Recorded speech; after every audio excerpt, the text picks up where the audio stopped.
हाय मित्रों, તમે જુઓ છો આ ભાત છે, આ પૌવા છે, આ દાળ છે, આ મકાઈનું શાક છે જે હું ગાય માતાને આપવા જઈ રહ્યો છું। આ મેં ડીશ મૂકી દીધી નીચે, સામેથી ગાય માતા આવી ગયા છે અને ખાવા લાગ્યા છે। મિત્રો, જિંદગીમાં હંમેશા પુણ્ય કરતા રહેવું જોઈએ, કારણ કે તમે ભલે પૃથ્વી પર જે કાર્ય કરો તે પણ પુણ્યના કામ પણ સાથે કરતા રહેજો, કારણ કે ઉપર જશો ત્યાં પૈસા કામ નહીં આવે। એટલે તમે આખી જિંદગી પૈસા કમાવામાં નહીં બગાડો।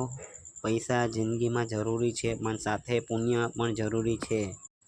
પૈસા તે પૃથ્વી પર કામ આવશે, પણ આપણે પૃથ્વી પર મહેમાન છીએ, માલિક નહીં। એટલે હંમેશા પુણ્ય કરતા રહેવું જોઈએ। જેટલા પણ મારા વિડીયો જોવે છે તે તમામને કહીશ કે હંમેશા પુણ્ય કરતા રહેજો। Like, share, subscribe my channel. જય માતાજી, જય શ્રી કૃષ્ણ।